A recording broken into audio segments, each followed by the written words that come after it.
Assalamualaikum warahmatullahi wabarakatuh. Pamirsa, subscriber Kisunda anu satiasa tuhu manco di mana wae ayana.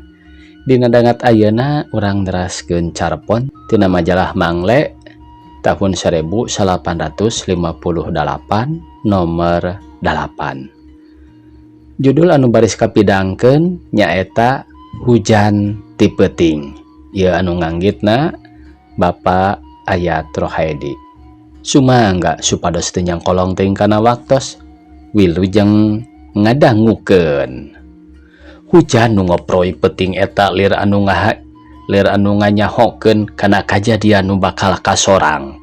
Ti gardu di pojok jalan kadenge hawar-hawar sora suling ngelik pi kasediheun nyoreang alam ka tukang. Mimi masih hulang jentul ngadaguan salakina nu tacan datang keneh bae bari teu petot ngarasa heran ku salakina teu rumasa boga talajak ngarempak papagon nagara. Jam 10 karek kelenong ditakol di kawadanaan jeung di kantor polisi. Sorana nyentug kana jantung aweuhanana palid ka bawang ngepruyna ci hujan turun. Lang Mimi ngahulang ingat ka zaman katukang basa keur budak. Mimi teh anak menteri guru hiji sakola lanjutan di hiji dayeuh. Bubuhan anak tunggal ogohan kacida. Tapi lantaran bapana ngarti kana soal atikan Mimi henteu kaleuwih teuing masih bisa ngabedakeun antara nu goreng rejeung nu hade. Eukeur mah nu jadi indung jalma nu leket ibadah atuh najan ogohan oge teu matak nyusahkeun kolot. Karena leutik keneh geus katenjo dina dirina aya tanda-tanda yen manehna teh pigeuliseun jeung deui eta kumata kayungyun lantaran hade atikan tea. Di sakola kaitung budak mejehna najan henteu kaasup pinter pisan oge. Pendekna mah taya cawadeunana Mimi teh. Tapi hanjakal indungna jalma nu leket ibadah teh kacida pisan piduitna barang Mimi geus nincak mangsa rumaja geus tembong potongan warugana anu matut istri teh manehna dipapacangkeun ka Raden Sudewo. Padahal Mimi banget henteu panuju lantaran manehna geus boga panutan sorangan nyaeta Maman. Panutan sacara rerencepan lantaran ada tangtu kana nyawadna upama manehna kapanggih geus hahadean jeung jalma nu teu wawuh jeung kolotna jeung teu puguh turunanana. Komo ninggang diindung Mimi nu kacida piduitna mah eukeur mah dina hukum agama oge kapan indung Mimi teh leket ibadah haram eta teh.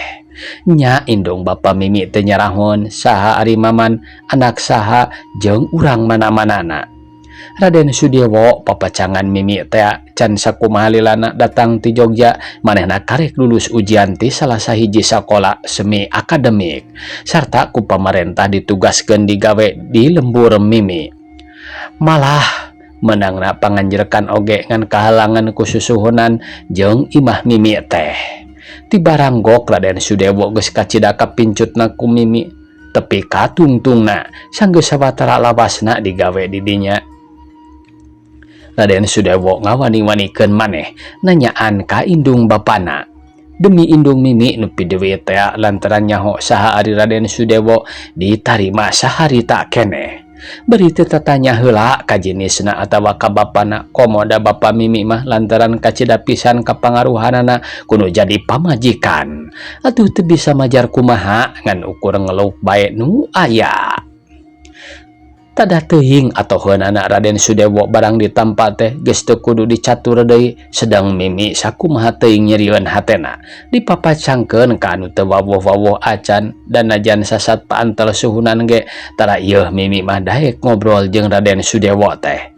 Najan lalakina mah kacida pisan hayangeunana teh jeung na deui kapan manehna teh geus pasini jeung Maman geus tangtu hese nyaritakeunana. Cek babasan teh mah nyeri hate mani asa digerihan jeung na deui kumaha mun Maman pareng nyahun yen manehna geus dipapacangkeun ka anu teu dipisuka tapi dalah dikumaha da indungna leuwih kawasa manan manehna.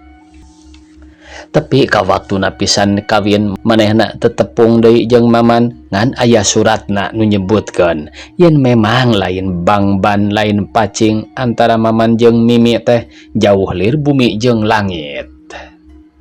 Maman teh jalma ngumbara sarua jeung Raden Sudewo manehna datangna kadinya lain lantaran ditempatkeun ku pamarentah sangkan digawe di dinya. Manehna mah teu acan ngalaman nincak pakarangan sakola luhur teh. Tapi lain hartina manehna teu nyaho naon ari paguron luhur. Maman datangna kadinya leuwih ti heula manan Raden Sudewo, leuwih ti heula meunangna enggon dina kalebu Mimi. Tapi manehna teu leuwih ti heula ngalaman hirup babarangan jeung Mimi, samalah boamo bisa hirup babarangan jeung Mimi. Dan Mimi teh tibarang tas dikawinkeun oge geus jadi Nyonya Sudewo. Barang Maman ngadenge yen Mimi dipapacangkeun ku kolotna ka Raden Sudewo, manehna pindah ti dinya teu beja teu carita pindah ka mana-manana. Atuh hate Mimi nu teu boleh cumantel ka Maman beuki asa digerihan bae barang nyaho yen Maman geus taya di lemburna deui teh. Era-era oge manehna bari rerencepan natanyakeun ka baturna sugan aya nu nyaho di mana Maman nya ngancikna. Tapi lebang bae taya nu nyaho seurang oge ka mana Maman nya leunta. Tug tepi kapoean kawin ngan aya suratna bae nu dibikeun ku budak kira umur 10 tahun. Tapi barang ditanyakeun ka eta budak ngan ukur godeg jeung nyebut duka bari tuluy lumpat deui ka gigireun kotak wayang.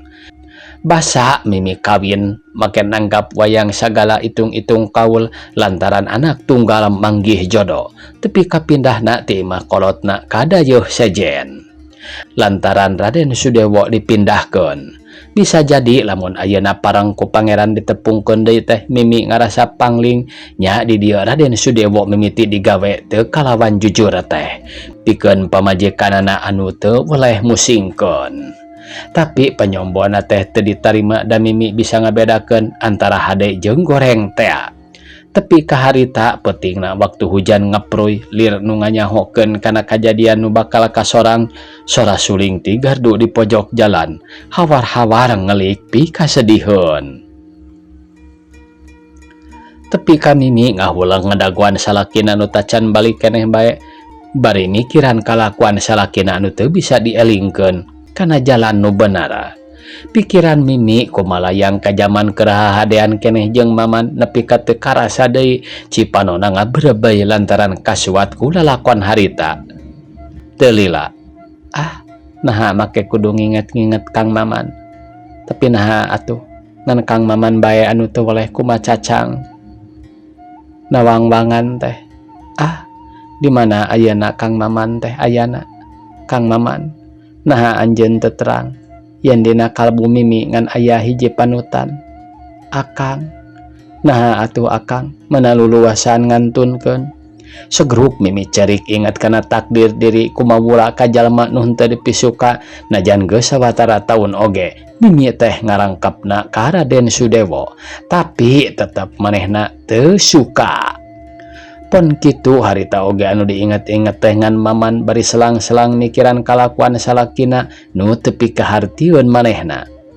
Duh Kang Maman, naha Akang teu terang kana kasedihan Mimi pisah sareng Akang. Iraha urang tiasa tepang deui. Duh Kang Maman. Keur kitu kadenge sora rem beca diadu jeung pelek di tema nu geritna soraban kana aspal jalan nu baseuh kahujanan. Teu sakumaha lilana kadenge aya nu lempang di buruan, sora sapatu nincak batu di buruan disada pating nariak. Beuki lila beuki deukeut sarta tungtungna eta lengkah teh kadenge nincak babancik. Kakarek ngetrokan panto. Mimi buru-buru nyeka cipanona bari terus cengkat ngadeuketan panto dibukakeun.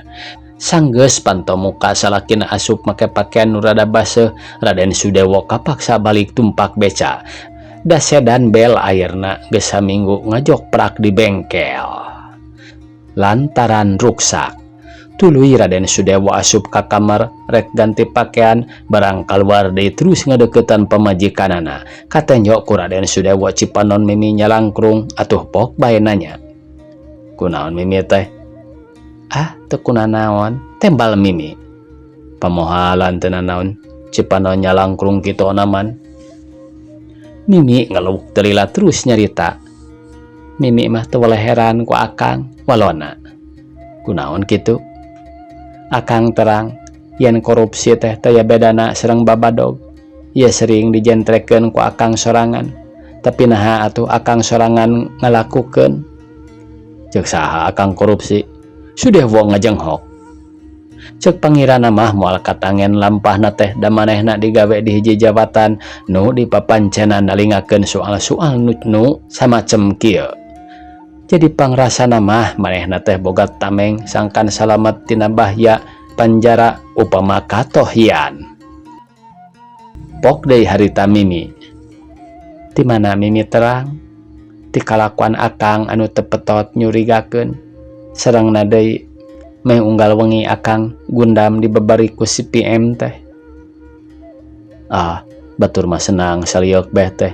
Ari ieu malah teu panuju tembala salakina. Muhun, tapi batur mah saliuk behna teh ku jalan jujur sanes jalan serong sapertos anu dijalankeun ku akang. Sarua bae Mi, batur jujur akang serong, tapi pokona mah eta pikeun nyenangkeun nu jadi pamajikan. Nya Mimi buktina. Tapi da Mimi mah teu panuju kana kalakuan akang kitu teh. Pikeun Mimi leuwih hade malarat asal bener manan kieu mah. Hirup teu weleh diriung kabingung, diudag-udag hariwang, bisi aya si PM datang ngeborogod. Mimi, akang teh paeh poso usaha pikeun nyenangkeun Mimi. Ari ieu bat ditampik. Nah karek penting ieu Mimi nyarita teh. Lain ti bareto ameh akang buru-buru insap. Nah nembe wengi ieu akang naros teh. Ngolon Mimi. Segeruk Mimi cerik deui. Yeuh Mi. Nah Mimi leuwih milih sangsara menan senang. Tangtos langkung milih senang upama leres jalana mah. Ari lepat mah teu panuju. Keur guntreng pare-area omong kitu di jalan kadenge aya gerung mobil teu lila rega eureun. Hareupeun imah Raden Sudewo aya nu asup keburuan kawas mah nu di jero imah caruring hak. Saha? Jab areureun nyaritana ngadedengekeun teu pati lila kadenge aya nu pupuntenan. Punten.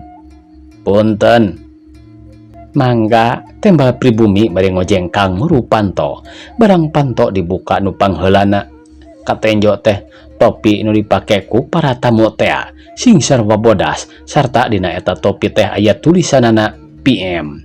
Nu daratang teh anggota si PM nu ditugaskeun newak Raden Sudewo lantaran soal korupsi.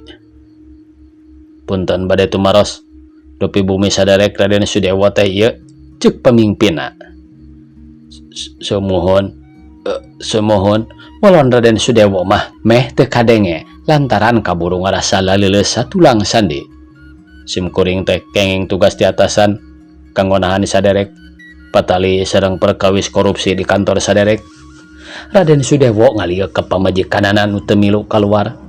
Saya mah pamimpin CPM teh oge milu ngareret. Kabeneran harita Mimi ngalieu kalebah tatamu teh barang ngadenge lentong nu nanya dina pangrasana geus kungsi manehna ngadenge lentong kitu teh.